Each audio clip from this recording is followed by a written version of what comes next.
What's up, y'all? What's going on? Happy Saturday. Glad you guys could join me today.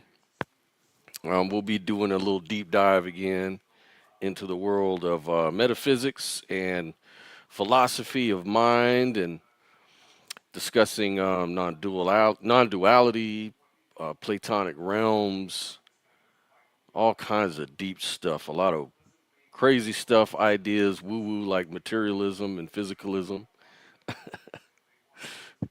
But yeah, we'll be talking about it. Sophia's getting her technology together. A few challenges, so that's how it is these days. Anyways, it's a beautiful day out here. Enjoying life. I hope you're doing the same. And again, man, like and subscribe if you like what we do here. What I'm trying to do, have these kind of open discussions, topics, and debates. And by the way, we've got some debates scheduled between Christians and agnostics, and the transgenderism topic will be debated and discussed. Um, Hopefully, get some other kind of debates like philosophy of mind debates, like maybe materialism versus idealism or something like that. So, if you're interested in that and you see the channel and you've got some ideas, please like and subscribe and then comment and let me know if you want to come on and debate any of our guests or the host, any of us. So yeah, we like to discuss these kind of things, man. Definitely. And as far as today's topic, wow, it is so extensive. I don't even know where to start. Actually, I was just hoping maybe when Sophia gets in, we can jump into it. But let me know out there, you guys. Are you guys have any ideas or leanings or arguments for a particular worldview of mine? Let me know in the live chat. Saw Joel out there. What's up, Joel? You asked a good question earlier, which I thought was really a really good question earlier. Um, it had to do with emergence. Like what sort of things can emerge from what? Um, and I actually worked on that a little bit. A summary as well, and kind of went over that a little bit. So I'll see if I can pull up the question and my response to you on that. Just some ideas.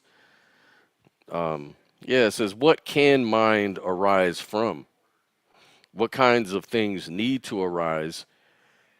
And what kind of things can just exist without needing to arise? And most importantly, how do we know? Yeah, the epistemic question.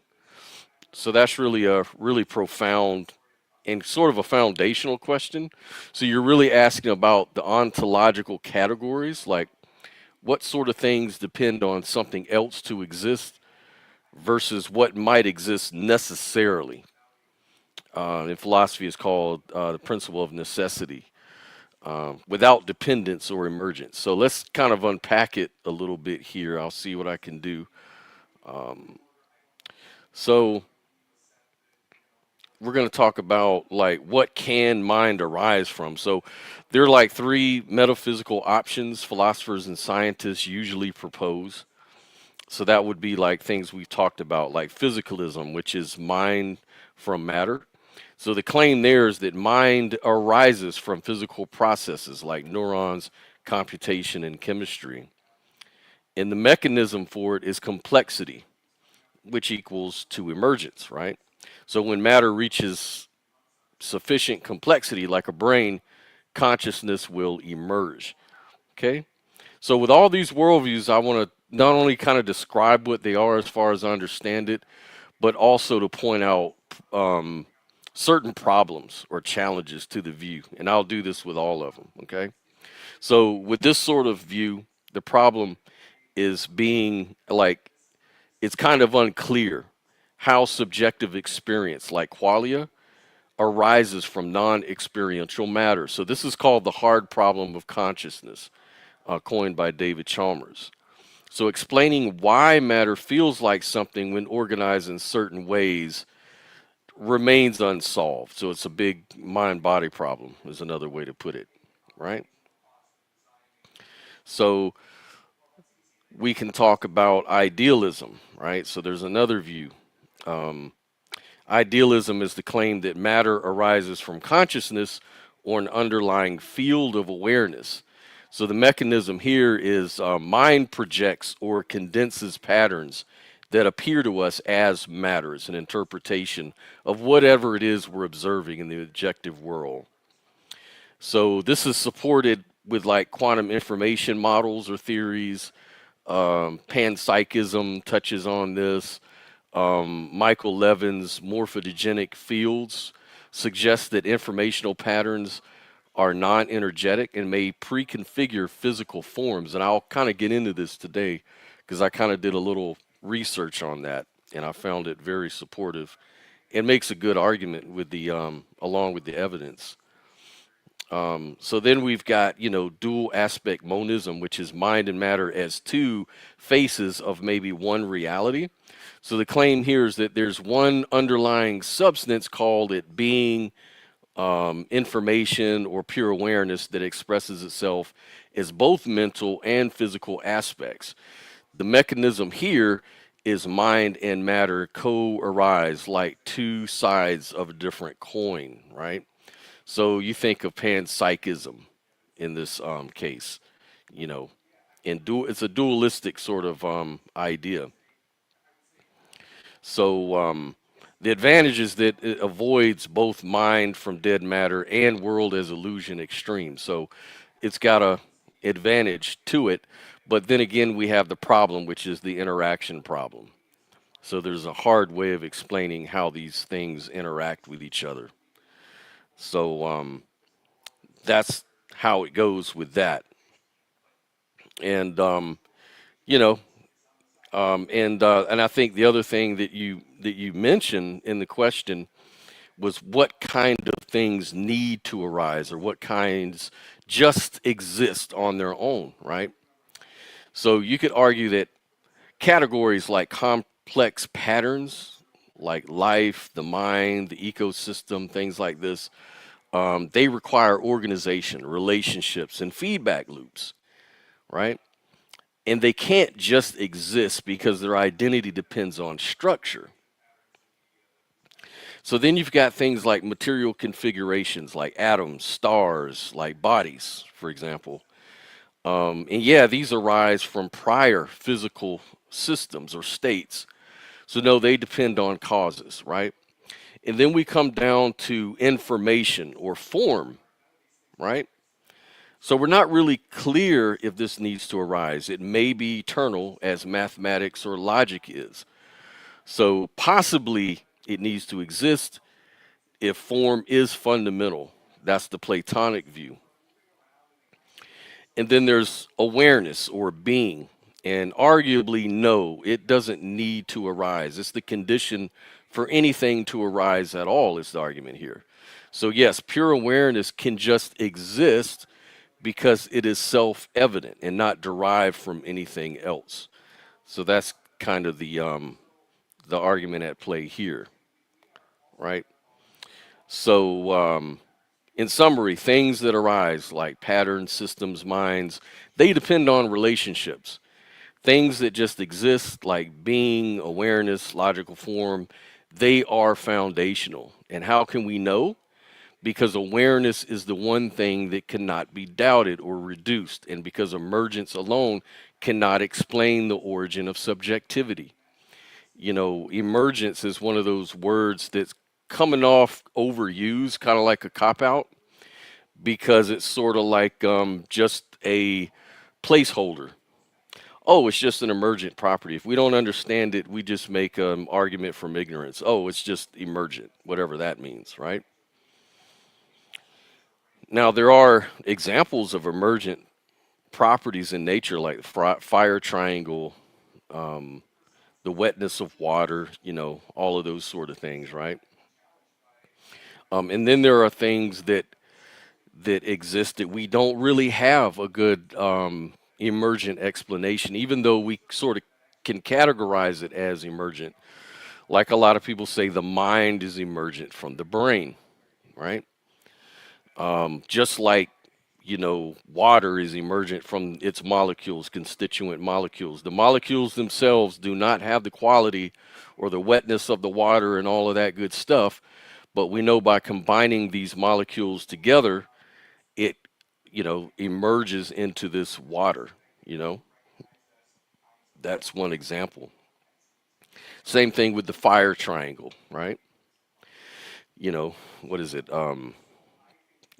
Heat and combustion, and friction or heat, something like that. You combine these elements together and then we get fire. So there's no fireness quality of friction or heat. There's no fireness quality of, oxygen. You know, these things are totally separate in how they appear. But combining these elements together arises this new property we call fire. So some people can say, like, the brain is sort of like that.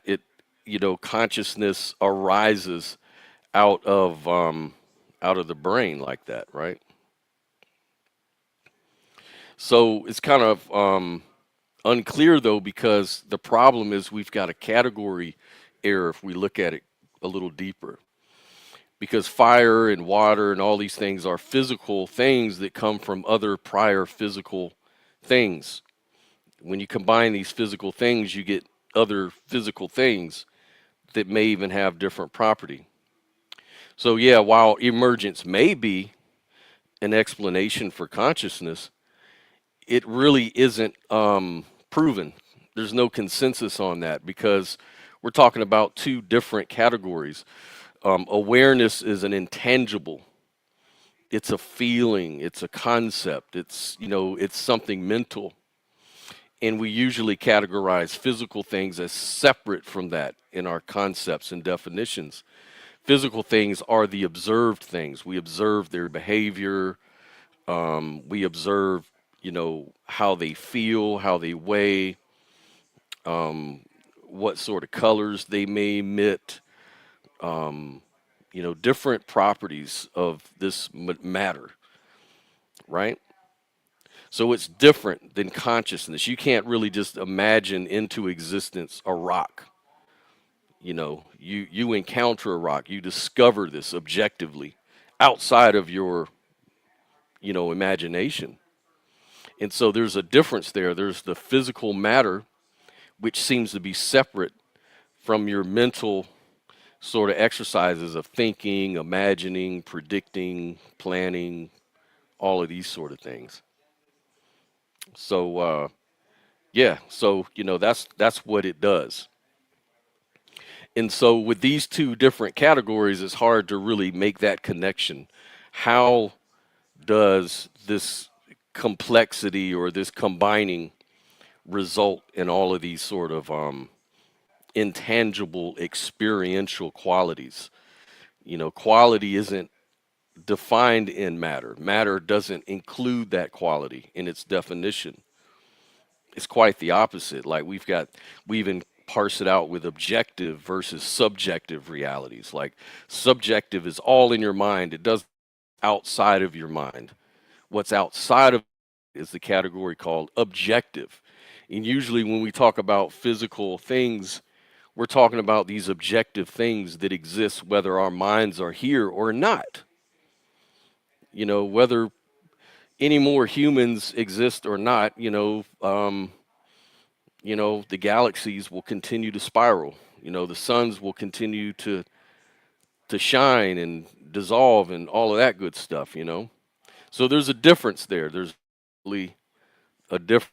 And, because of these conceptual and category differences, it's hard to really connect how mental experiences arise from that will combine in some emergent way to cause that experience to happen out of the matter. And anyways, we've got the lovely Miss Sophia, the mystic. How are you doing? Can you hear us?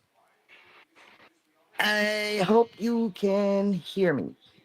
Yes, we can. It's actually really good because there's no delay. It doesn't sound like. Okay, that's good because on my end it sounds choppy. Oh, great. Well, yeah. Now that I think about it, it does look like there's a delay because I can see your reactions are slower.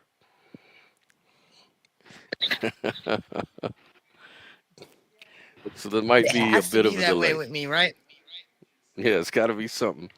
So, have you been able to follow my little um, intro so far? I was just kind of like, we're talking about, of course, we plan to talk about consciousness and how can matter arise from consciousness. And objective ethics is please give the video a thumbs up to help boost the algorithm. Thank you so much, man. I appreciate that. We really do need the help. And Caleb's here. He says, hope everyone's doing well. You too, Caleb. So share your thoughts, Sophie. I've been talking my head off over here discussing these things. What are your thoughts about um, where does consciousness come from?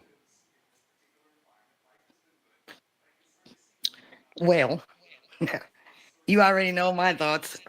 Um, I believe in consciousness as primordial, meaning it always was, always is, and always will be. So I think that consciousness, in and of itself, is the source of all life as we experience it, and that's basically it in a nutshell. Mm-hmm. Mm-hmm. And yeah, I of course I agree with you. I really do lean that way um, for logical reasons, and also because it really does fit some of my own personal experiences and yours and others that I've heard from people. Being that I've researched a lot about consciousness and near death experiences and a lot of these things, it all sort of comes together with that philosophy really well. And I'm also very open-minded. I'm open to different views and everything like that. And that's why I continue to have the conversation. But more importantly, regardless of what philosophical view, I see that non-duality is sort of a very applicable worldview as well that lends itself really well to idealism. But even if not, even if you're some other sort of monist, like maybe a materialistic monist, non-duality is very valuable as far as people getting along in society, and caring for the world and caring for nature. I mean, if you take that very seriously, that is. I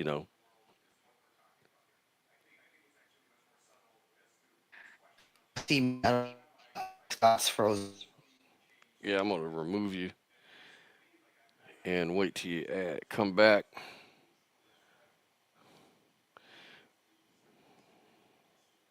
Let's see. Yeah, a little technical issue. But yeah, man, and it's worth exploring the other side of the arguments, like if anyone has like some arguments for the opposing view, like we're always talking about idealism and non-dualism, and if you've got thoughts about that, you can join the stage or bring something up in live chat that we can talk about, like a question or anything like that. I'm just kind of struggling to think of any sort of questions. I can just keep on going with what I was talking about. One of the things that people ask a lot is like, what evidence? Like what counts as evidence? Like, would say, like, I don't know, when you drink alcohol, it affects your conscious experience, right? And that could be counted as evidence that the brain causes consciousness because your conscious state happens to be that of being drunk after you ingest the alcohol and it gets processed, and your conscious experience, of course, changes along with those physical changes. So there's a correlation. And correlation is evidence, right? They'll say that this sort of correlation provides the evidence.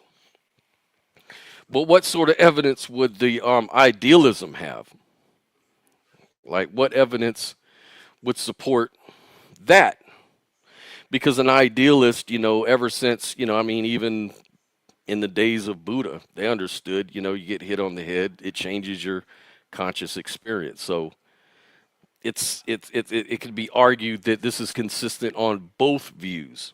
So how does that doesn't necessarily evidence idealism though, right? Someone will say, well, when you hit yourself on the head or drink alcohol, it does affect your conscious experience. Um, you may maybe argue that it's just the way the dream works, the dreamer of the great mind or whatever. That's just the way it works, right?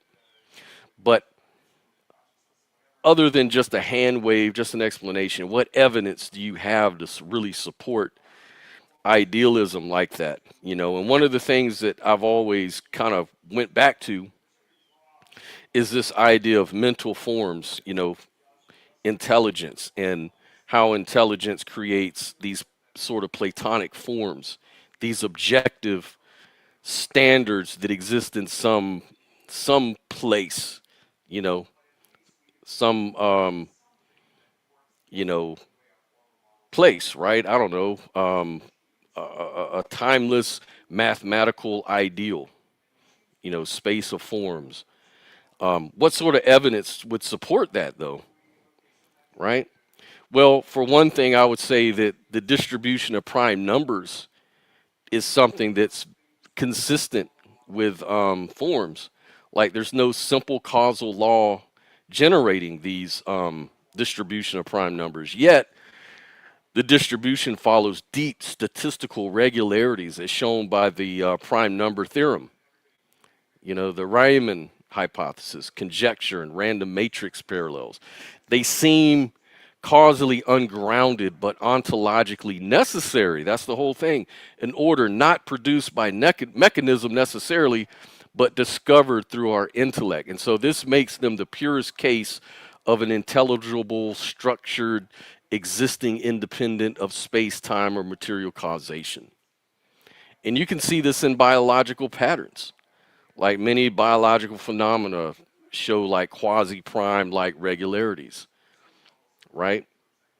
So genetic code redundancy, neural firing intervals, periodic cicadas, all prime numbered cycles, avoiding predator synchronization. How does it do that? Why does nature choose things a certain kind of way? What is that underlying mathematical law or description going on, right? And so that's kind of like the evidence to support something like that. You know what I mean? And so you can point at such things. And so there's a guy named Michael Levin who actually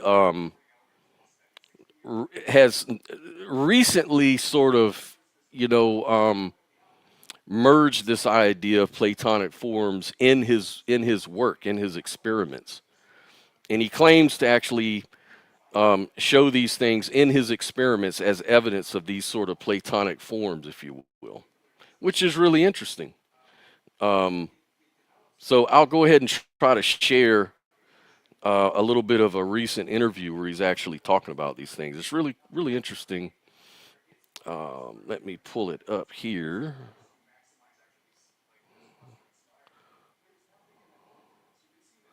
If I have it still.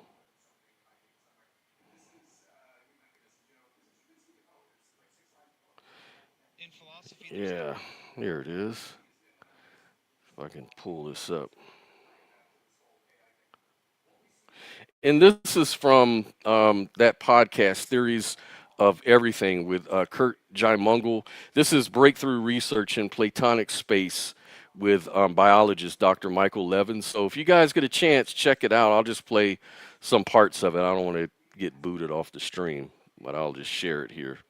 This concept of universals. So Plato had the forms, Yeah. and then would say that this is almost rectangular, so it's embodying the rectangularness, which is somehow somewhere out there akin to what I imagine you meant when you said intelligence is there being embodied by this. But then there's Aristotle, which says, okay, yes, there is something akin to a form. It's just not out there. It's actually in here. The rectangularness is a property of this microphone. So I imagine this latter view is the one that most biologists would take. Not that there's intelligence out there. Let's just grab it and instantiate it here. No, something has the property of intelligence. So explain what you mean when you say embodying intelligence, and also what you mean by intelligence. Yeah. Let's see, and just a quick thing to finish real quick the previous thought, which is that the reason I think this stuff is not these are not questions of philosophy. These are very practical questions of science because they lead to specific actionable technology. So the idea that what's going on in cancer is a shrinking of the cognitive light cone leads directly to a research program where you say, well, instead of killing these cells with toxic chemotherapies because I believe that they're genetically irrevocably damaged, maybe what we can do is force them into better electrical networks with their neighbors.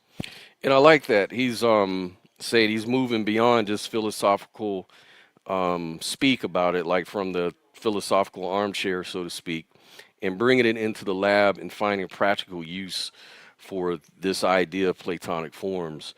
So that's really something to key in on and notate. That matters a lot in the world of science, of course. And that's exactly what we've done. And so we've had lots of success expressing strong human oncogenes in frog embryo cells, and then leaving the oncoproteins be, but instead making sure that they're connected into tight electrical networks with their neighbors, and they normalize. They make nice skin, nice muscle. They do their normal thing instead of being metastatic.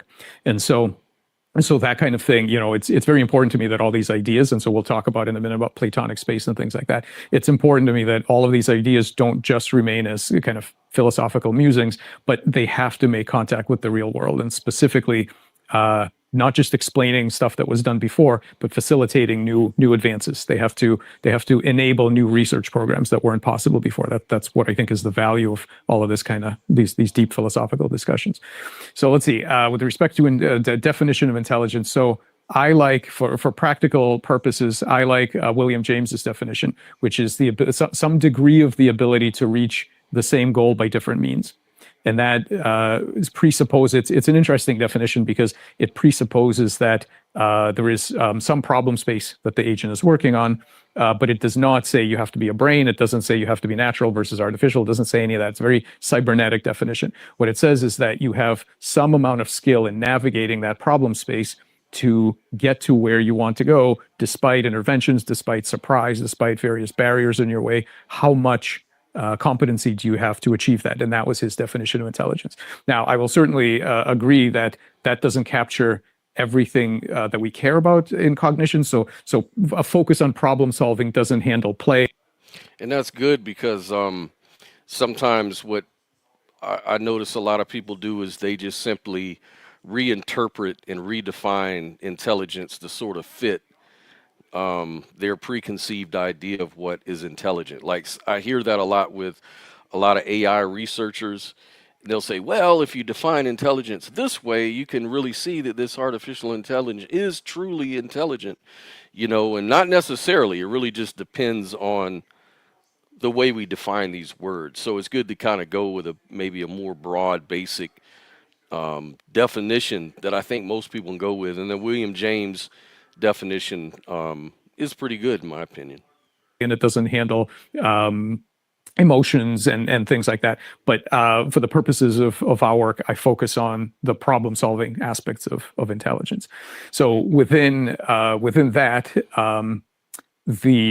your point about the Platonic space. So now to be clear, everything that I was saying before, I think we have very strong empirical evidence for. And so now I'm going to, in answering this question, I'm just going to talk about stuff that I'm not sure of yet, and that these are ideas we don't, I don't feel strongly that we've shown that any of this is true. But this is my opinion, and this is where our research is going now.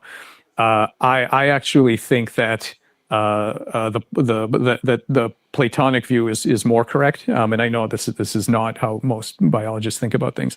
I think that in the exact same way that mathematicians that are sympathetic to the Platonic worldview, this idea that there are, in fact, in some way, there is a separate world in which various rules of number theory and various facts of mathematics and various properties of computation and things like that, right? That there's a separate space where these things live. And importantly, the idea is that they think that we discover those things. We don't invent them or create them. We discover them, that and that they would be true still if all the facts of the physical universe were different. They would still be true, right? I extend that idea in a couple of ways. One is, I think that what exists in that Platonic space is not just rules of mathematics and things like that, which are in a certain sense low agency kind of objects because they just sort of sit there doing, they don't do much. I actually think that there's a spectrum of that, and some of the components of that Platonic space have much higher agency. I think it's a space of minds as well, and of different ways to be intelligent. And I think that just like when you make certain devices, you suddenly harness the rules of computation, rules of mathematics that are basically free lunches. There are so many things you can build that will suddenly have properties that you didn't have to bake in. You get that for free, basically, right? I think intelligence is like that. I think some of the components of that Platonic space are actually minds, and sometimes what happens when you build a particular kind of body, whether it's one that's familiar to us with a brain and so on, or really some very unfamiliar architectures, whether they be alien or synthetic or whatever. I think what you're doing is you're harnessing a pre-existing intelligence that is there in the same way that you harness various laws of mathematics and computation when you build specific devices. So that's interesting to me. So that's one scientist who's leaning towards that idealistic view. We've talked about Donald Hoffman and his work and everything. What do you think so far, Sophia? I don't know if you had a chance to follow up on that last video or not. No, unfortunately, I didn't. I know I suck. I'm just having internet issues once again. So yeah, I don't know. Yeah.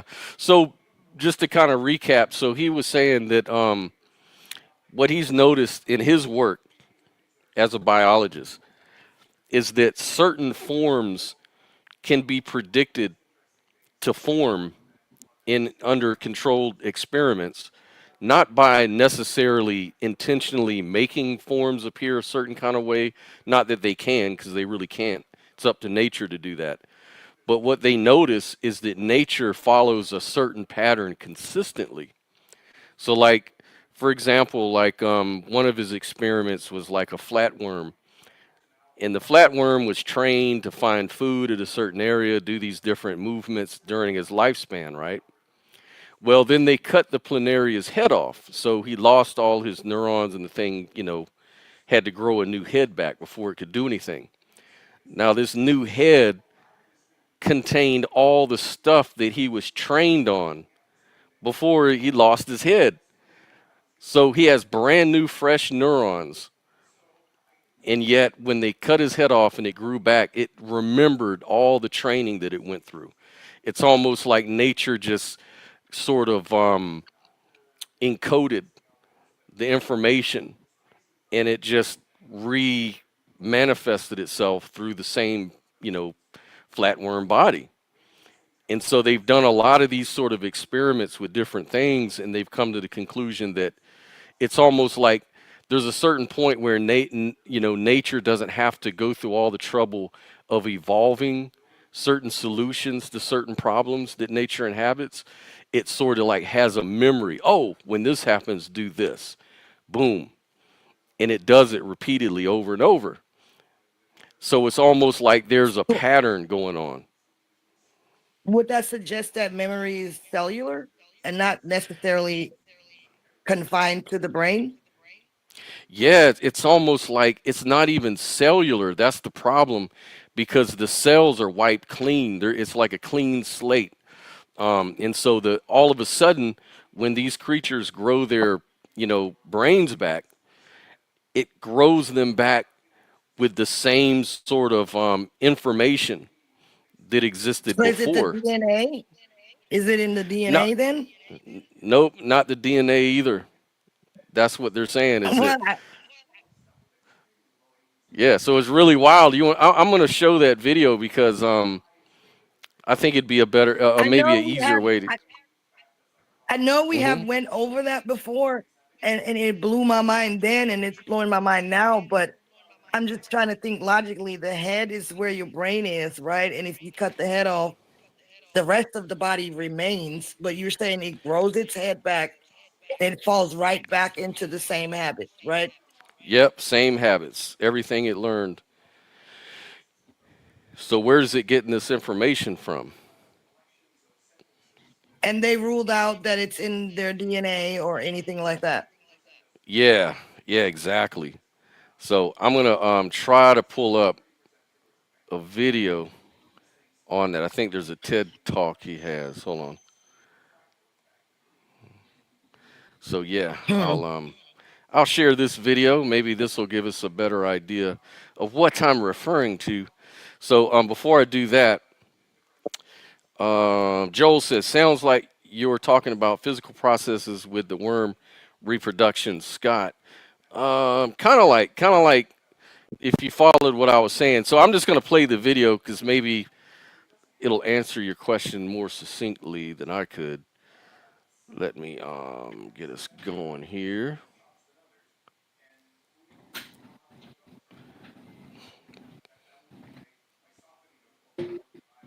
So most of us have this mental in biology that DNA is a property of every living thing, that it is kind of the software that builds the hardware of our body. That's how a lot of us think about this. That model leaves too many deep mysteries. Can you share with us some of those mysteries and also what tadpoles have to do with it? Sure. Yeah, I'd like to give you another perspective on this problem. So one of the things that DNA does is specify the hardware of each cell. So the DNA tells every cell what proteins it's supposed to have. And so when you have tadpoles, for example, you see the kind of thing that most people think is sort of a progressive unrolling of the genome. Specific genes turn on and off.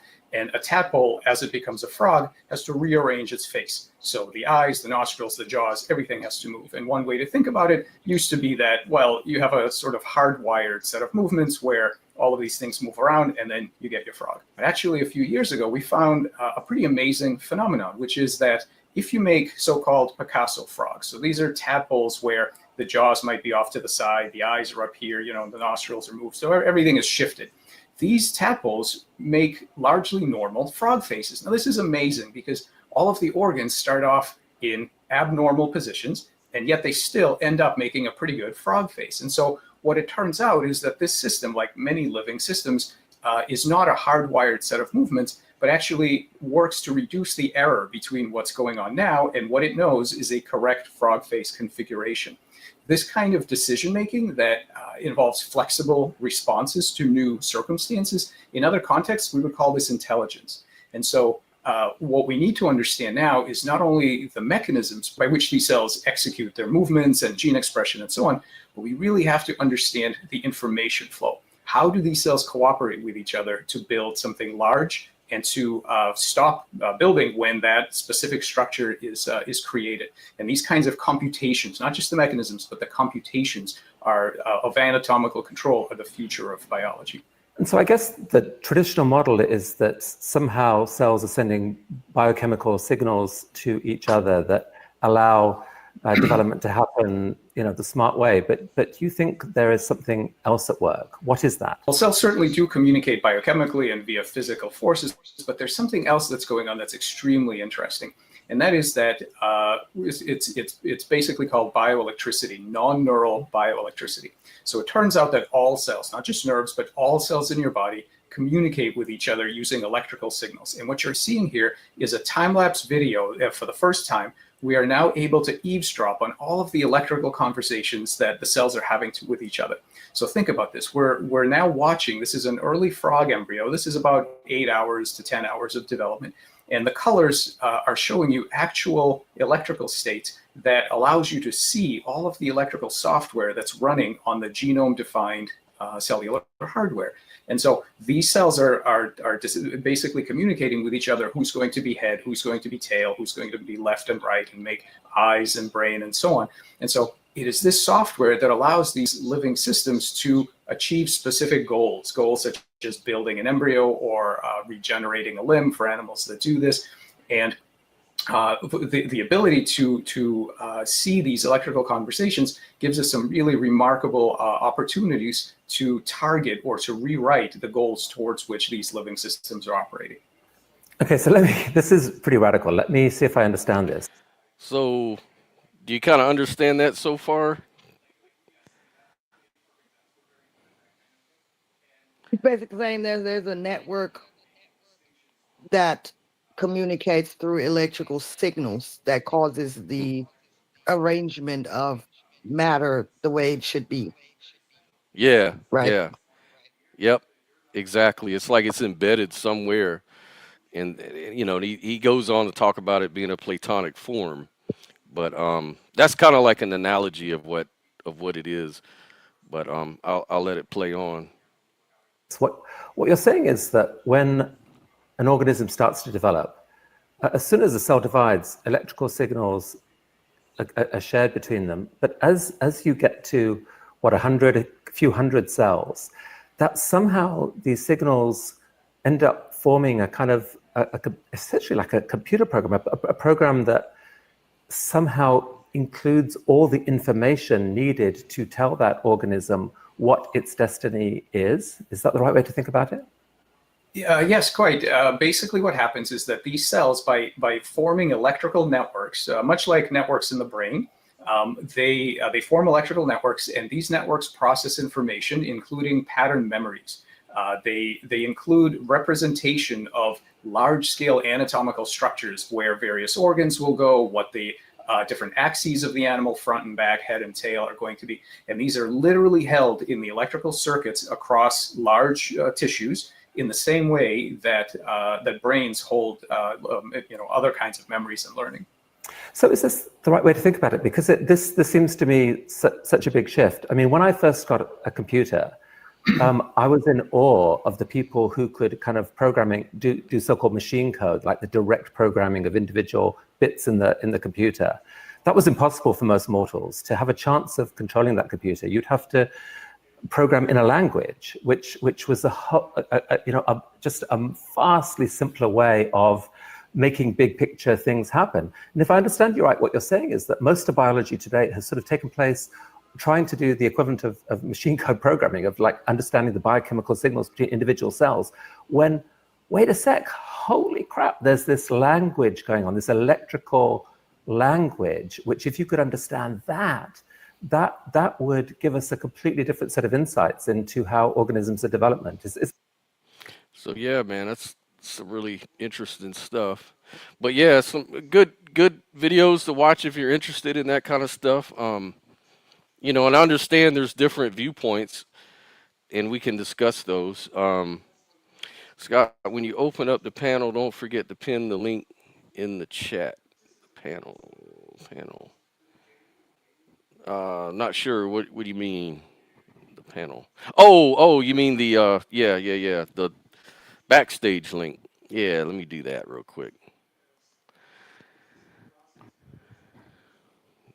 Because this sort of goes along with what objective ethics was talking about, with even ethics being an objective part of nature.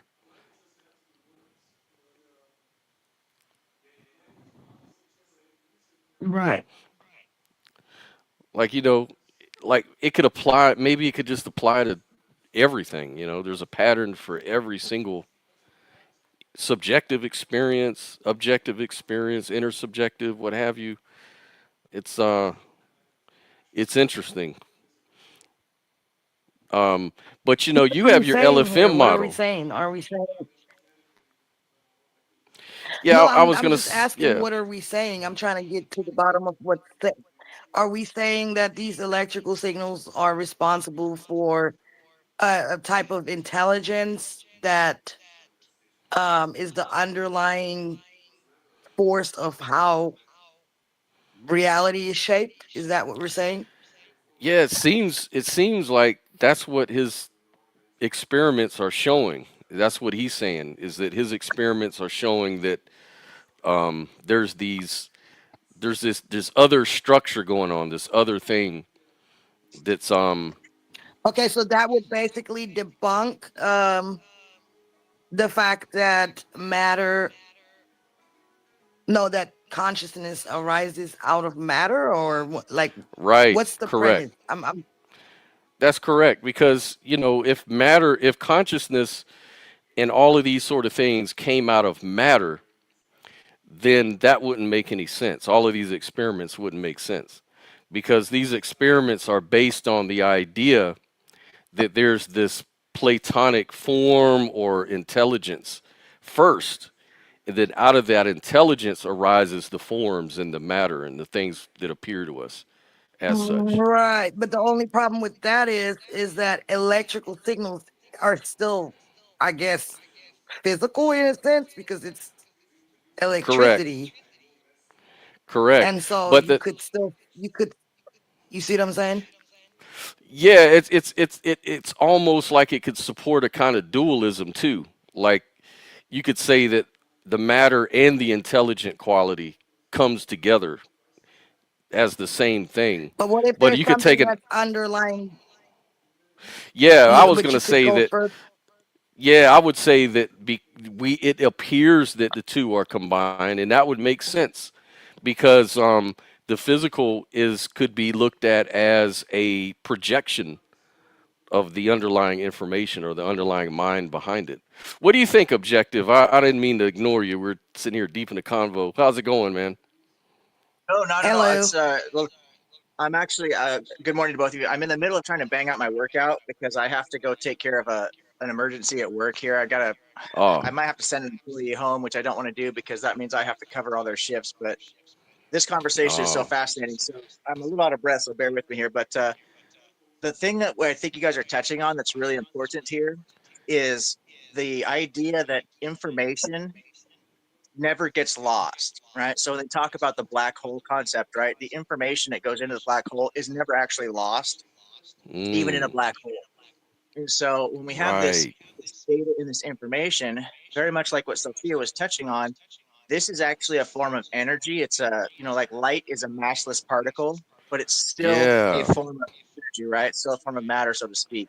And we know that energy mm, cannot be created or destroyed. So that means the mm-hmm, information has always been there as data, right, good. not That's as finished awesome. Right. information. Okay, thank you for tying that together. I didn't even think about that. Thank you. And that kind of reminds me of the holographic principle. Right. Yeah, that we But see, that that goes back to my LFM model because that's pretty much what I say with LFM. Because in LFM, where consciousness is primordial, consciousness within itself has the infinite potential of all that is. In other words, it is also physical. So there's really no mm, separation. I don't have to think of consciousness as something non-physical because it has the potential to be physical. So all we're really seeing is a transformation of consciousness into many different yeah. forms And let's define because the energy. potential always was there. Yeah, let's define energy. Like, there's a way of saying, well, it's the the ability to do work, or the potential energy to do work, or some of it's just like quantum potential energy, like this wave of possibility distribution, like this, or probability distribution, like that's a form of energy. It's like before the Big Bang, the singularity was pregnant with possibility until it couldn't hold itself anymore, and it just exploded into you know awareness and being and all of that kind of stuff. Physical Kind of reality, like if you how will. men ejaculate. Can I make a Yeah, suggestion on how exactly. we might conceptualize this? Is that think about it like data, Yes. think of data as potentiality, and think of information as actuality. So energy is divided into two different categories. You have potential energy, the ability to do work, and then you have like Mm. kinetic energy, which is the actual work in progress or the process of the work. So if data is the Right. potential energy and information is the actual energy or the motion of data, the collection of data, the application of the data, that might be a way to conceptualize it. So one might ask, where does this data come from? Well, I would say it comes from consciousness. The data is within consciousness, just like a black hole. A black hole has all types of Mm. potential and it creates the galaxies around it, right? So it's within consciousness. It's like Mm. the womb What do you of think? potential. Yeah, yeah, Yeah, yeah. I think it's always been here. I think data, like a form of energy, has not been created. Just like the universe has not been created, it's always been. So Yeah, it's Right. infinite. yeah. It's We just happen primordial. to be exactly. It's a priori. No, primordial. Yes, a Mm-hmm. priori meaning prior to. Yeah, exactly. Primordial is another way of saying. Yep, I agree, 100%. Oh, sorry, I'm retarded. No, no, you're good. You're good. I should have stuck with your. There's no need to Mm-hmm. overcomplicate things. I should have just nodded my head and shut up. But yeah, so we're Yeah, kind of, it's saying fascinating. we're Yeah, all on the same page. I mean, that's the only logical it's conclusion, I think, that it's always been there. Yeah, I agree 100%. And I think yeah, and I that mean, in a way solves that hard problem of yep. consciousness if we think of consciousness as always having been there. And I think that the interaction problem can be addressed pretty succinctly by thinking about the difference between the molecular structure of a rock or any inorganic structure versus the organic structure of a living thing. And it's the combination of the chemicals that allow the firing of these electrical signals in these neurons, right? Which are just inorganic materials combined in a particular way to make DNA and RNA and things of this nature. And then that combination gives you the particular ability to do the work. It's like you combine certain Right. materials and now you have a car that can drive down the street or a computer that can compute or make computations. You have to combine the materials. The correct combination of the physical materials gives you the access to apply the energy, to apply the work. But the potentiality is inherent, like she said, is primordial. That potentiality is primordial. It's the actuality that we make or we create or that can be taken apart and reconstructed and manipulated. Right. I Yeah, agree. and That's that why I always that say, makes sense when you, yeah, like looking go at ahead, Scott. consciousness as, well, just looking at the data structure, the the mind aspect of reality, this data structure, information, all this stuff, being kind of the axiom or the foundation of reality makes a lot of sense. It's kind of like, if this field has no energy, you could ask, then how can it give rise to phenomena? And the answer, and when I say energy, I mean physical energy, like the causal energy. So the answer probably lies in their interface itself, like consciousness and biological intelligence emerge not because this pattern exerts some sort of causal power, but because the matter is shaped to process that pattern into meaning activity based on that data structure.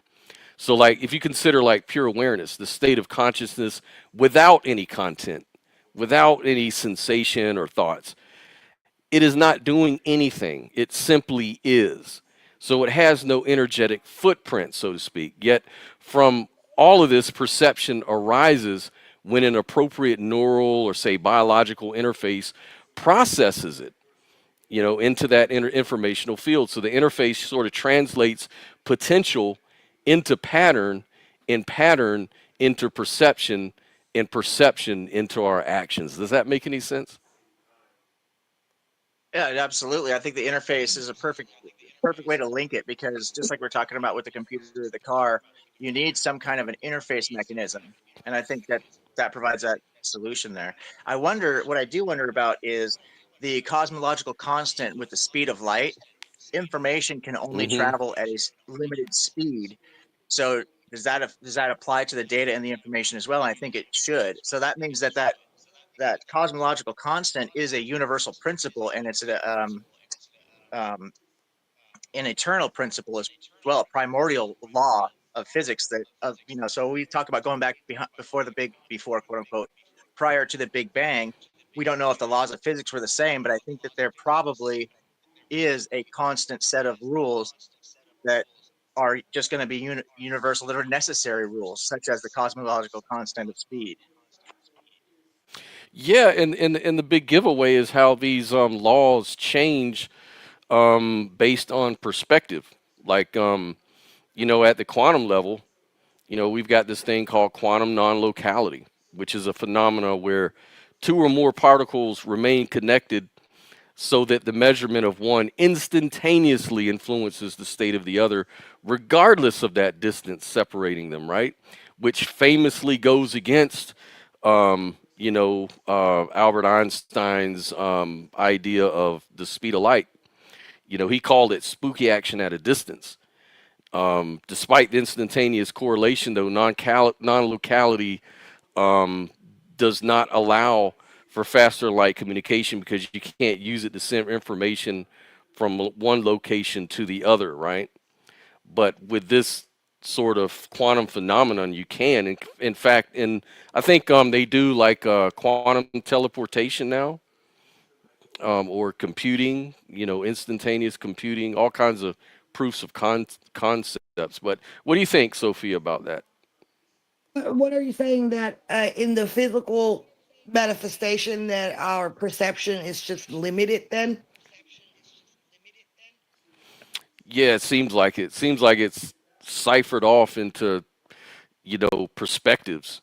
Like if you look at reality from one perspective, it goes by certain rules. If you go on another perspective, it goes by different rules altogether. And there's no way to sort of link these two things together into like a theory of everything. Even conceptually, there's a lot of challenges with that idea. Unless you break it all the way down. Yeah, like I'm wondering, like if you were to break it on all the way down, how could you like build it up into what we see? Well, when you break it all the way down, you get back to the unified field where you're basically Hmm. um, looking at everything from a non-linear standpoint, right? But then when you Hmm. focus in on separate um, perspectives and evaluate one at a time, like you have one particular focal point, and within that focal point, you see what's there because you're focusing on that. So when you look at consciousness and you say that consciousness observes itself, Mm. it Mm. doesn't just observe itself. Objective.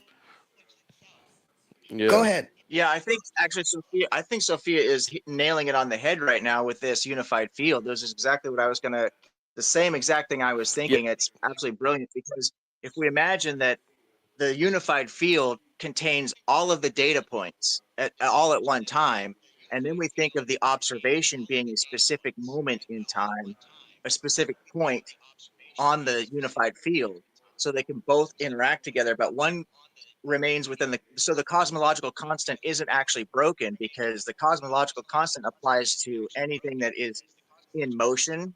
The observation is an act of motion, so once we observe or point a particular spot on in the field, that spot to another spot to another spot, but those spots are all there already because of the unified field. They're already in existence, so it might seem like it's breaking the speed of light, but it's just already there already. Right. It's like they're Mm. all there, but you're focusing on a particular point.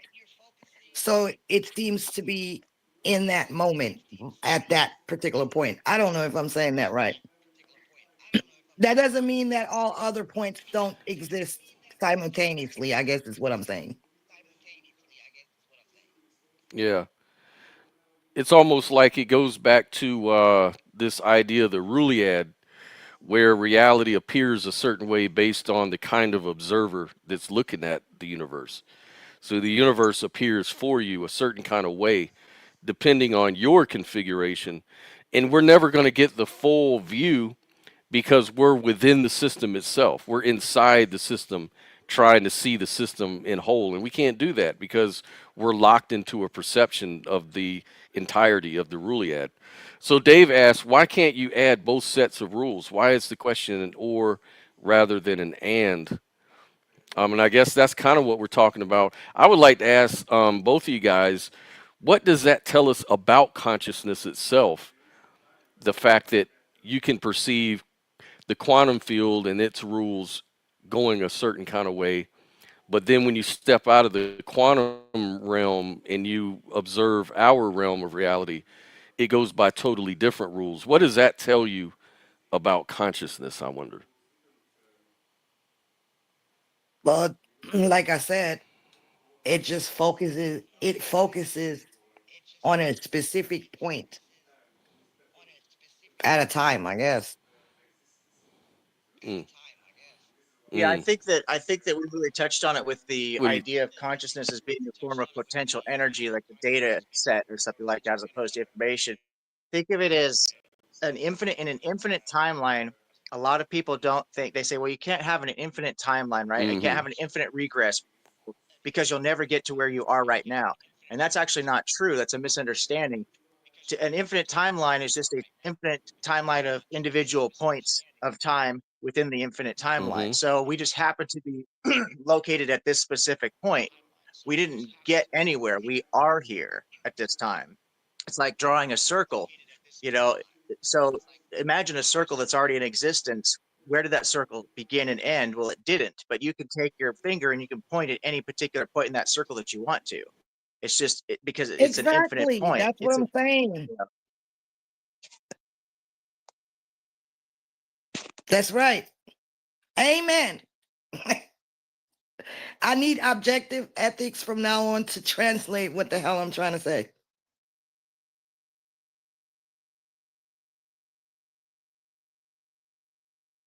I guess I froze. No, I just had to. I'm in the middle of trying to do my workout, so I had to go hit the pull-up bar real quick. But yeah, no, I think we are all on the same page here, and I think that what Dave was saying is actually what we are trying to say is that you can have both theories working together because they both work. They're synchronized. They're intrinsic with one another, They both and the exist. same concept.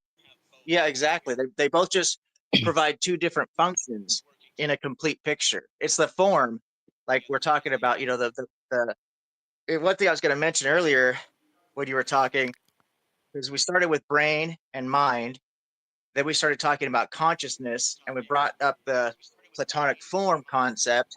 And I was thinking, sorry, I'm a little out of breath here. I was thinking that the only thing we're missing in this conversation to round it out is a conversation that brings in the soul.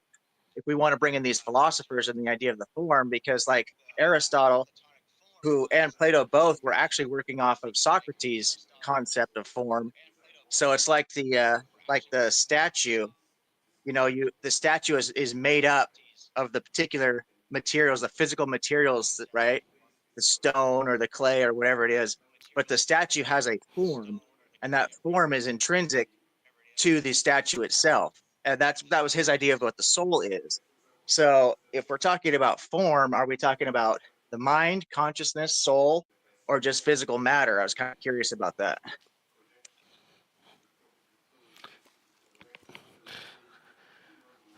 I don't know if it's me, but it seems like the connection is kind of choppy. I'm going to try to move into this other area.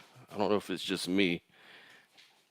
Was objective coming Yeah, but through? that's you got to answer that because I kind of came in late with all my problems, so I wasn't really sure Oh, where okay. that was going. So I Gotcha. can't answer that right now because I thought it was about um the material, the physical reality. Mm-hmm. So yeah, I mean, based on what I could gather from the conversation, because I was having internet problems, it's like we've got this the idea that we've been discussing is like this place of reality where everything is one thing, and then we've got this experiential reality, which is one of separation, where we have this rule of and or, like Dave was talking about. And he's like, why can't you have both?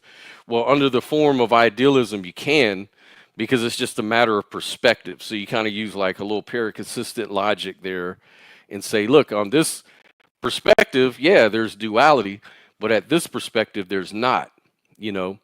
and that's how we talk about that, because essentially every experience really dissolves into one unifying experience anyways of reality. um but Like when conceptually I you're think, sick, right? When you're sick, yeah. when you're Hmm. sick, right? You have a body, right? And you have all these body parts and all these organs. But when you're sick, let's say you suffer from heart disease or some shit like that, your focus is going to go there because you're trying to heal, right? So that kind of becomes your reality. That's your Mm. focal point, and you start to work on that, right? So Hmm. just because you're focusing on a specific point, it doesn't make everything else vanish. It all exists simultaneously, and that's just kind of how I look at it in simple terminology, because I'm not formally educated in these things. You know what I'm saying? So that's how Hmm. I would look at it. Right, right, right. And that's a good explanation, because focus is really what that's what focus is. It's the intentional um spectrum of reality. Like, you're trying to focus in, you're trying to hone in on a specific point, rather than look at the whole general overview. Like, you got the God's eye view, and then you've got like the bird's eye view, or you've got the perspective view. So yeah, that makes a lot of sense, and it seems like you can kind of see that And in then I guess, nature, because nature yeah, sort but of I guess does it also things. could, Go ahead. I was saying it could also kind of work against you though, because sometimes when you're just focusing in too close on one point, you could be missing the bigger picture, at the same time. So it makes me Yeah, wonder. yeah, and there's this limitation argument. When you really look at things in a very ciphered kind of approach, then you're not seeing the full picture. You don't see all of the possible factors that contribute to a thing being true or false. You're just looking at, like, you can say, well, it's true that, if you don't, if you eat too much calories, you're going to gain weight. And that's just Right. the bottom line. You're overweight because you eat too much calories, and that's just the bottom line. And while that's true, it's not really There it's could be not other really factors, yeah, genetic factors, all kinds of slow things at play. metabolism. Yep. Yeah, all kinds of stuff that you can look at to kind of widen the view. Right. And I think that's what we do when we talk about consciousness. A lot of times, traditional views are very strict and limited, but they're never questioned. They're always like, yeah, it's true. So it's like the whole argument, you drink alcohol, it makes you drunk. Something physical affected the mental. So there you have it. That proves it right there. The mental comes from the physical. But there's a wider context. There's a bigger view that you Oh, can but consider. I gotta answer. I gotta say something about that because that's one that's thrown at me the most, and I just don't think that's really a win because if we see the brain as some sort of what we call it earlier, an interface, then Hmm. alcohol could simply be distorting the interface. That's all. That doesn't prove what they say it does. Right, and it's distorting the interface because within that within that appearance, that's what it's supposed to do. Like, those are the embedded forms. Like, those are the embedded laws within that appearance. Like, this is what this does. Right. Like, you know, Right. because it's like, if you're dreaming, and in your dream you fell down a hill, and in your dream you scraped up your knee. I mean, on one perspective, you could say, well, I scraped my knee because I fell down the hill. Another perspective is you didn't really scrape anything at all because you were fucking dreaming. Yeah. And in my Like, in my dream, those rules didn't even apply. Just like I could yeah, fly in my dreams. right, right. So there's a way to there's a framework for everything we talk about. Yeah. And objective, you got anything to add to that at all? I don't want to miss you. Over there No, pumping not at all. iron I'm and just shit. listening to you guys. I am Yeah. actually. I'm in the middle of just trying to finish the last of it out here, and then I got to jump in the shower. But the when it comes to the mind brain, I don't see really a problem with the interaction problem. I think that really comes into play when we start talking about consciousness. I really do see Yeah. the mind as being a property of the brain, and I think that the best argument for that is because you can come up with a very simple syllogism to argue for this materialistic point of view, but I have never seen a syllogism to argue for the opposite. And so so you could say like B for brain, M for mind, and then uh, C for or for a cognitive function, right? Not Mm-hmm. consciousness, but cognitive function. And you could say B plus M equals C, B minus M equals C, M minus B does not equal C. Therefore, B equals C. And you don't need the Mm-hmm. mind at all. You see what I'm saying? And I can't Mm-hmm. reverse that syllogism and the reason is because we don't see a mind without a brain. Mm-hmm. Yeah. I mean, I've got So all what are you kinds of saying? little syllogisms here. Go ahead. I gotta get straight on that. So what are you saying that it all goes back to consciousness or the brain? Yeah, yeah. I'm saying that when it comes to the mind and brain problem, I see the mind as just being a function of the brain. Consciousness is a whole separate argument. And I think Oh, okay. consciousness is where the interaction problem comes from because we Mm-hmm. can look at brain states. And this is a firing of neurons. There's a physical process that sends electrical signals to the body to make the arms move and the legs run and all these different things. And even though it's difficult to then abstract into thoughts like the color of red, for example, to me, that's more an argument about consciousness. It's tied to consciousness and not so much a Right. mind problem. Yep. Because the processing Yeah. information, you can see the computing go on like we do it in our computers. But the experiential part, is experience something that computation owns? Like, is it a property of processing? We don't know that. That's just an assumption. It's just a correlate. So, like, I don't care how complicated my math equation is that I write out. That doesn't necessarily lead to that equation being conscious.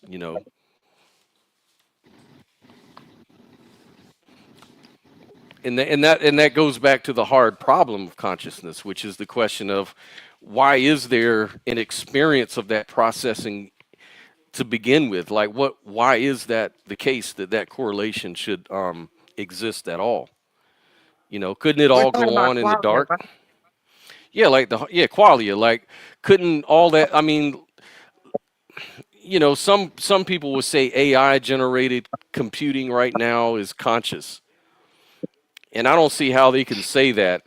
But if it wasn't conscious, let's say all that stuff went on in the dark, then why couldn't the human brain be processing its information in the dark? Why would experience have to come along with that?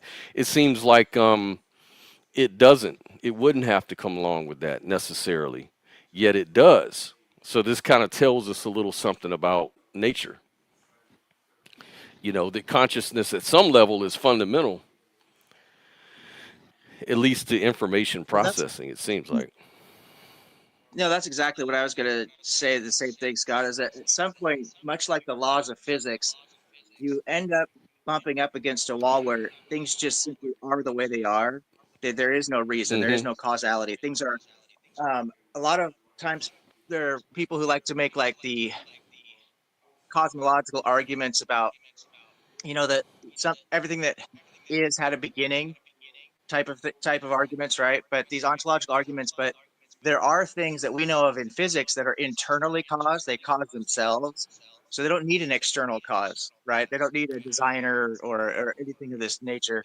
And so this just might be something that's fundamentally true, and there is no a priori to that fact. There's nothing that precedes that fact. It just simply is what it is. The data just is the field that Sophia was talking about just exists. There's no before that. It just always was. Yeah, but that Yeah, and Christian guy I talked I think to. it's our limit. I think it's our limited minds that needs to believe that there has to be some kind of beginning or starting point. Yeah, because who created the consciousness? That's what the Christian asked me.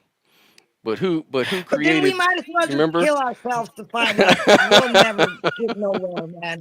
That shit hurts my fucking head. I can't do it. And then who That's when I'm created the ready to God? check out, man. God would have to ask, Just well, who stop. created Stop God's it. consciousness? You're Where killing did me. where did God's consciousness come from? I think that's See, our this is why I problem don't smoke weed, man. Yeah, this is our problem is that we have this inherent need to continue to go back and to go back and to go back, and we're not satisfied when we reach the end. You know, it seems so unsatisfactory. But yeah, see, there is no mind. That's exactly the biggest question right there. Is that, you know, how do you locate a mind without a brain? What's the mm-hmm, spatial relationship of a mind? There is no spatial relationship. So you're talking about something completely transcendental at that point, and then you say, well, what energy or what force can it produce if it's transcendental? What function can it provide? And there really isn't anything you can put your finger at separate from a brain. right, right, I mean, I just always say it obviously just is because if it wasn't, we wouldn't be. Simple as right. that. Yeah, and you wonder what is the need for all of this super reductionism? Like, why does it have to reduce? Like, why is reduction so important when logically it doesn't seem to ever is ever going to have an end? Because if everything has to have a cause, then anything that you say is the beginning cause has to have a cause too. Because your own rules define that you're never going to reduce back to the very beginning. And you can special plead and There's say, no well, very beginning. God is the beginning, but God is special because he can live forever, but consciousness can't. Consciousness needs to have a cause. But God caused the consciousness because he thought about it and said that was a good idea. But how did he think about it if he didn't create consciousness yet? I can't. I can't.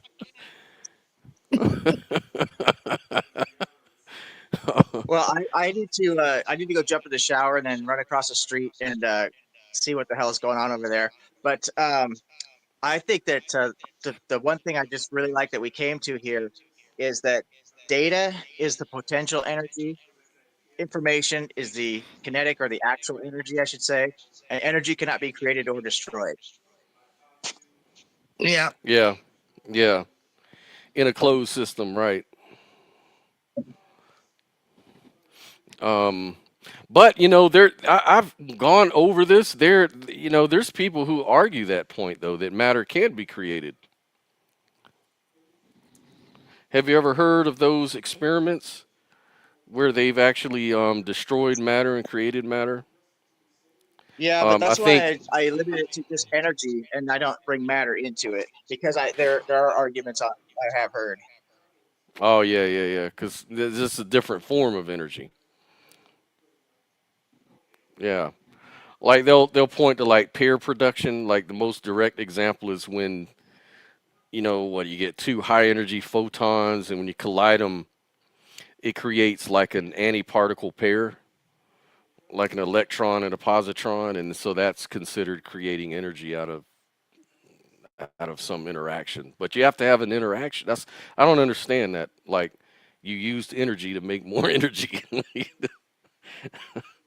but they say that's the example. I don't know. Maybe I'm the one. I'm pretty sure I'm pretty stupid. Yeah. Me too. Yeah, For sure. yeah.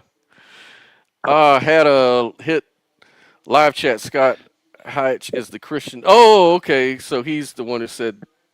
Okay, so he's saying you didn't live chat for the days old interaction we have had. So okay, so you're the Christian that wants to debate and Logan wants to debate you. Well, hey man, y'all work it out and we can do it.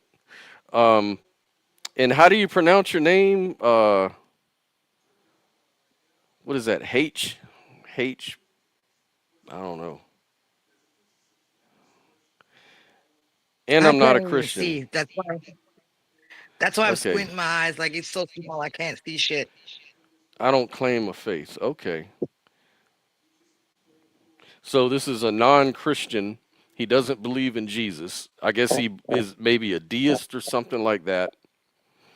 And he's going to debate Logan. Just pick out a day, maybe anytime. Really, I'm free. Just I can schedule myself around it. Just gotta check with Logan when he's free, because he seems to always, have very specific Better days things to where do. he can. Yeah, I believe Christ is God. Which Christ? You said you're not a Christian, so which Christ are we talking about? Jesus Christ? Not Jesus Christ. You're not a Christian, right?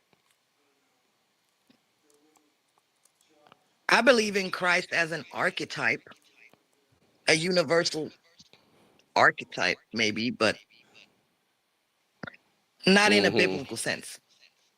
Right, of Yeah, course. Paramahansa Yogananda wrote an excellent book about this called the Yogi of Jesus, I believe it is, and he's a self-realization fellowship. He started this religion, and it kind of combines Hinduism, Buddhism, and Christianity, and he calls it the Christ consciousness. Fascinating.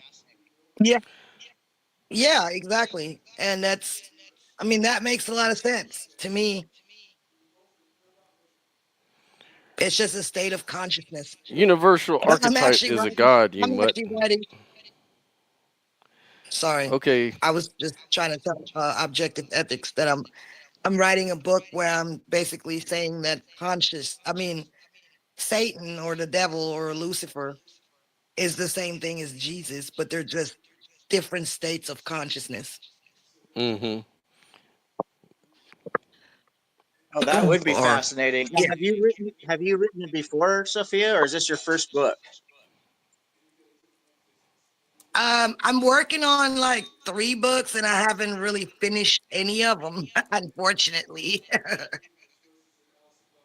Do you have have you But looked I'm into like working on it. publishing have you looked into like the logistics of it? Because I'm asking because I've got this theory I've been working on for objective ethics, and I've talked to a lot of PhD philosophers and some authors of other books about this, and they said that I have a really good argument, and they said that the best way to present my argument would actually be in writing a book about it, and then taking each one of my premises and making a Yeah. chapter out of it.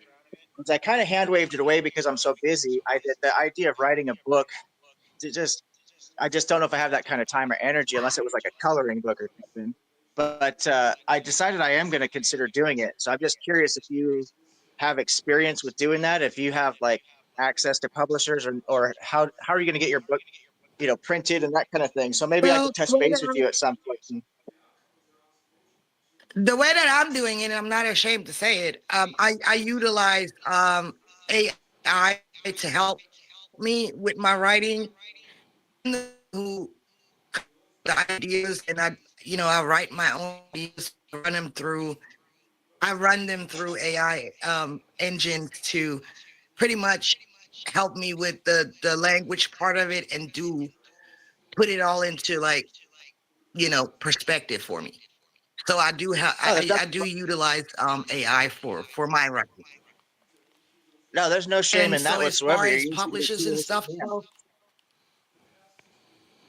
yeah, I definitely use the tools because I wouldn't have the time to sit there and really. What I do is I just dictate my chapters.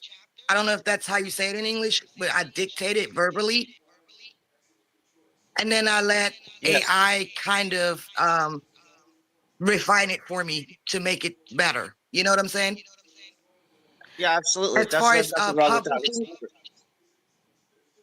yeah, as far as publishing and stuff goes, I've looked into like sites that are free, but there are also places where you got to pay. It just depends on what you want to do with it, but there's a lot of information out on that. So that wouldn't be really hard to find out or figure out when it comes to that Okay. actual point.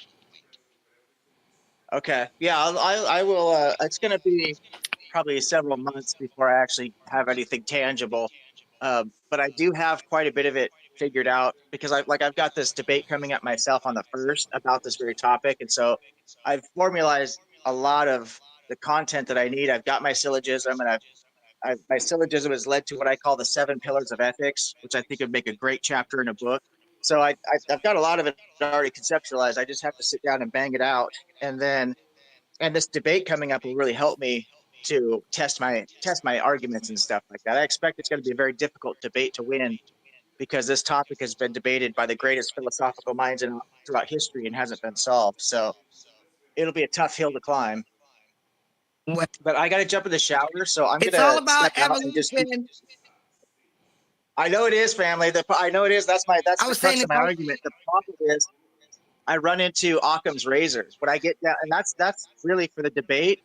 I think the biggest challenge for me is going to be Occam's razor, not Occam's razor. I'm going to say it, Hume's guillotine, the is ought problem, Yeah, and it I is think odd. I'll have more difficulty with that than I will with my opponent. And that's no disrespect to my opponent, but that's really the hill that I have to climb is getting right. around the guillotine.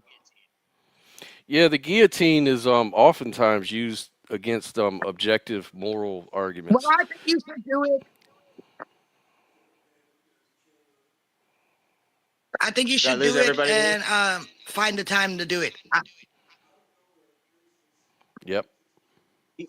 I do want to do it because it's actually something that I think it would be valuable. I think it provides a bridge between theists and skeptics because I think that's one of the dividing points is that a lot of theists believe you can't have morality without a God, and to me that's just insane.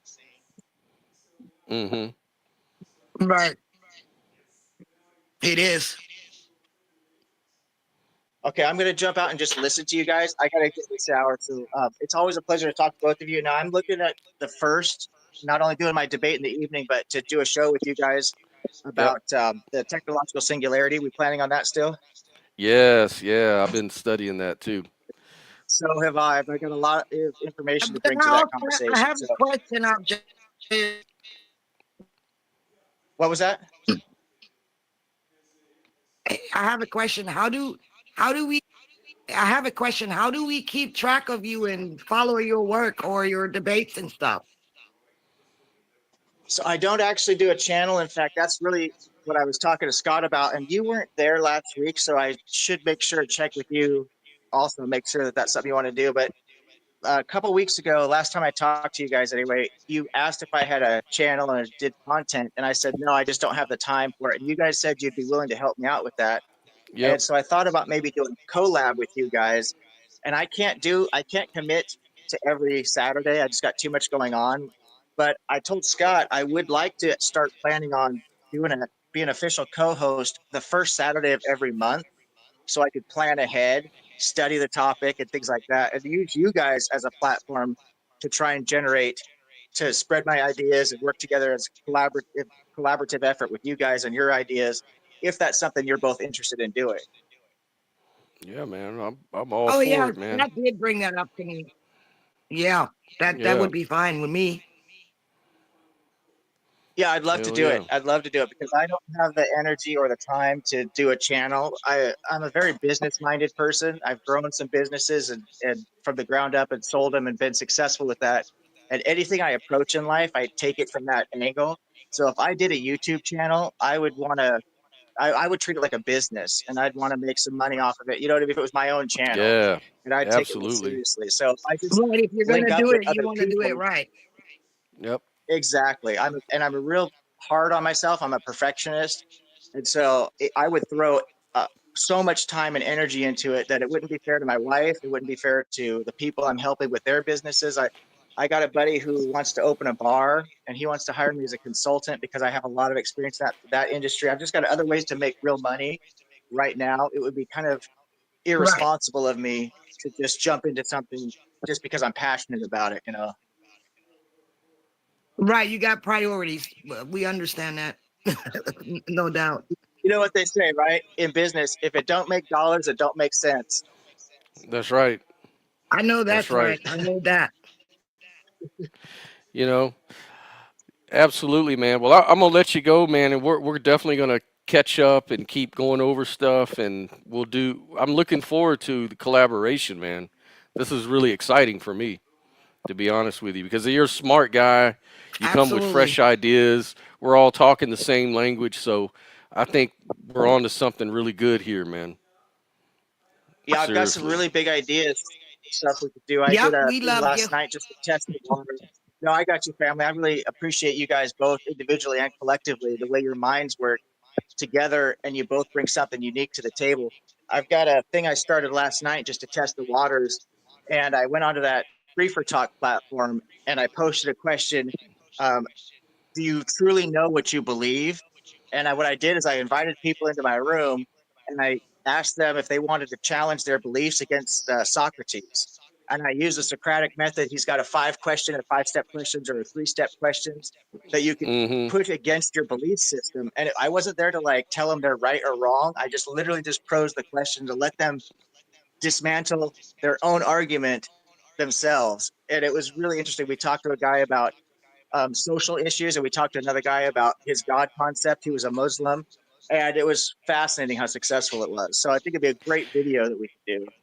Oh hell yeah, we need to do that. I That actually sounds went to good. the Free for Talk, and I had a debate last, and he put it on YouTube. I just didn't know what channel it's on, but I went into the room and it was an atheist, and he was trying to debate consciousness and God and stuff, and he was pretty much saying, well, really, consciousness is kind of like bullshit because you can't prove it. There's no way you can prove it, and so we were debating back and forth on that, and we were talking about materialism versus idealism. And then he was like, "No, I'm a materialist. I know idealism is stupid and blah blah blah." So we went and he was so show please deconstruct me where materialism fails. So I went through it, and after I went through it, he was like, "Well, I'm not really a materialist per se, you might say." Like he's trying to change the goal. Like, Oh wow. I know you ran it it through the paces, brother. I know They you ran always it through do the that. paces. Hell They yeah. oh, I read, always do dude. that. He was trying to back out. He Well, was trying to be like, well, I'm not really a materialist in that way. I'm saying that just because you don't fit that definition, Scott, doesn't mean I'm not necessarily a materialist, but you can be a materialist. I'm like, no, dude. I'm reading to you the definition from the Stanford Encyclopedia of Philosophy. This is how it's defined, and I'm saying if you don't want to agree to the usage, that's fine. Then go ahead and, what is materialism then? What is matter? And he was like, well, no one knows what matter is. It's like, well, thank you. You're just making my job Oh easy. wow.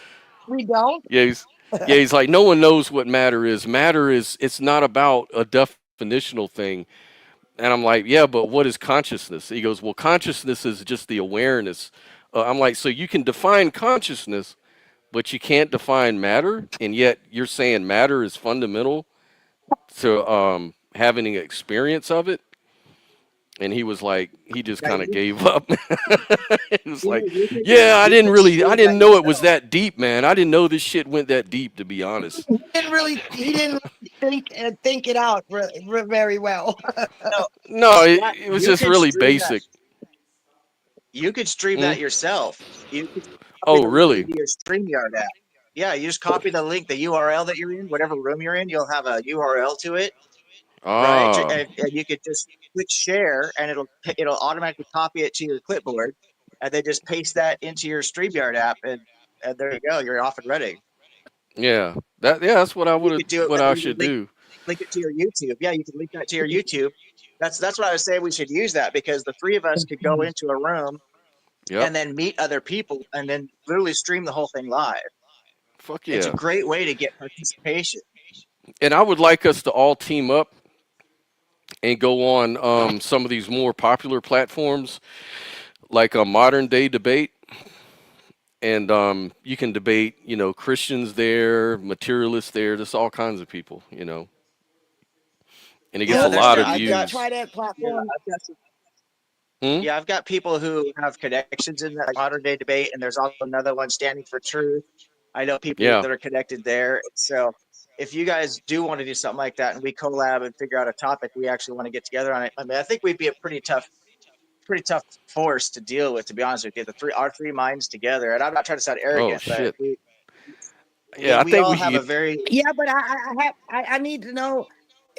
Do do you and Scott at all like stay in contact with one another? Because like I can't remember all this stuff from every show that we're discussing. I Like know. there needs to Not be. really. We communicate by email mainly.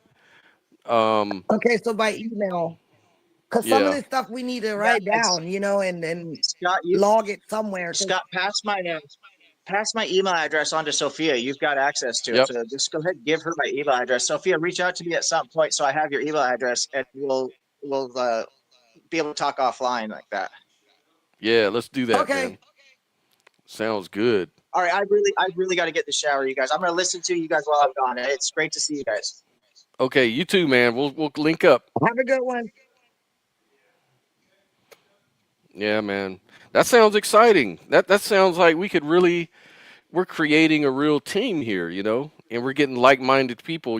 I'm sure, Logan and Lou, Brooklyn Lou, he's a good debater too.